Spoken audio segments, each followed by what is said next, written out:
About 6 years ago, I started implementing player notebooks and journals with my team. And it's a little thing that's made a big difference in their focus, in their consistency, and just them taking ownership of the growth that they want to experience over the course of the season. And I've had a lot of questions about what's inside this thing and how do you have it organized and how do you use this tool on your team. So I'm going to be breaking that all down today. If I haven't met you, I'm Coach Bre. I'm a mental performance coach for athletes, and I'm also a head volleyball coach. I have been one for the past 14 years. And so I get to help coaches figure this out too. All the things that they don't teach you how to do when you become a head coach, like the mental side of the game, the culture, the leadership, all of that.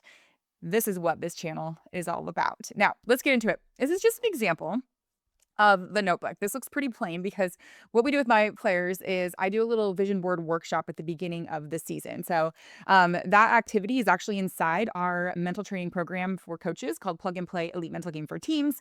So I actually just press play on that and they go through a little workshop where they're determining their goals for the season, what they want to have happen, and then they go to town um, on magazines and they clip out things that resonate with them, and then they actually put that on the front of their notebook so that they're looking at it every single day. So if you want to check out that workshop plus a lot of other skills that I teach on the mental side of the game, go to our free training. It's at coachfreetraining.com. I tell you just the really simple mental training skills that I do with my team and also tell you about Plug and Play Elite Mental Game for Teens. That's our program for coaches that I use to just make mental training really easy throughout the season. So anyways, that is the front of it. On the inside, I've got some tabs. Well, first we have our calendar kind of outlining everything. And then I had 4 tabs this year. I kind of mix it up from year to year depending on what we need. So I have mental game, matches, volleyball IQ, and notes. And I'm not actually going to go in order here. I'm going to go in a little bit of a different order. So volleyball IQ, that's going to be whatever sport that you coach. That's where we just have our offensive systems, defensive systems, terminology, things like that, so that we are all on the same page. So I just put those things in there, and those are great also so that coaches know what everything is and they can refer to them and there's diagrams and everything like that.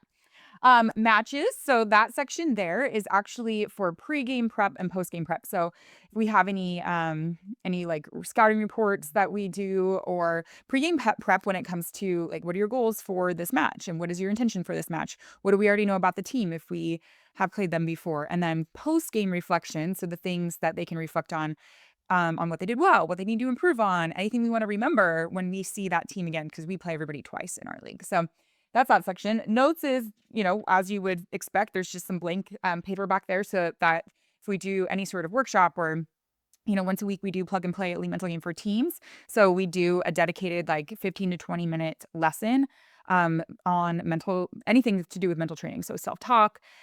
We also throw in things like body language, leadership. When you think of sports psychology and everything related to that, that is kind of the bulk of what we do. And again, that's in Plug and Play Elite Mental Game for Teams. So they're taking notes and doing their work on that section.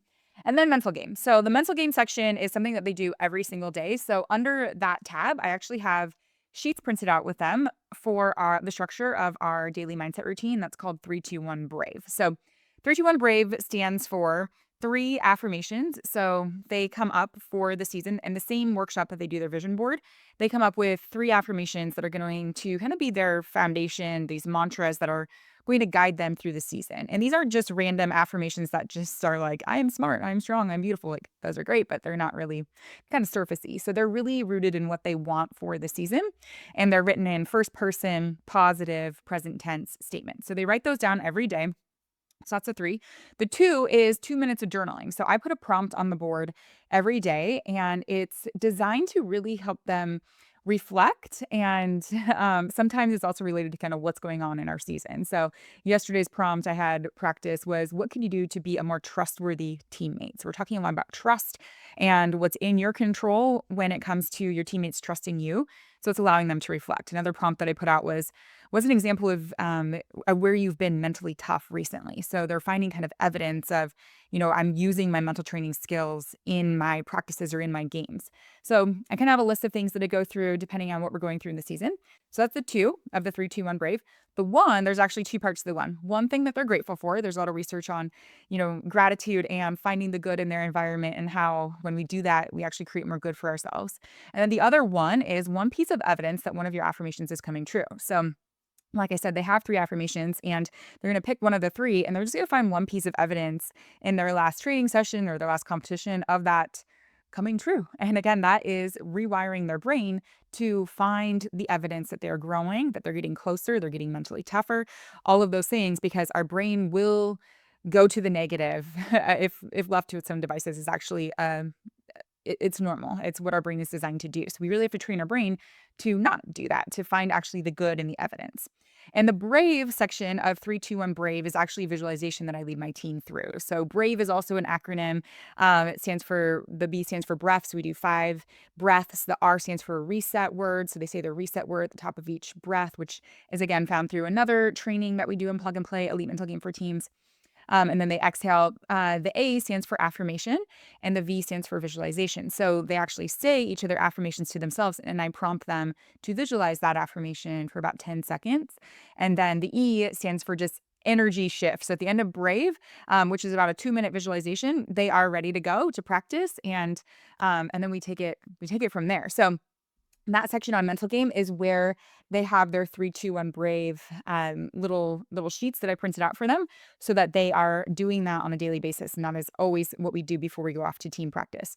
Now, if you want to see exactly how I structure my practices and when this comes in, because we don't do it actually right away, we do something right before this and then we go into team practice, head to my next video on how I think the best way to structure a high school practice is to get the most out of your time and make sure that your players are focused from the get and you're not spending 20 minutes trying to get them to focus. So I'll see you in that next video.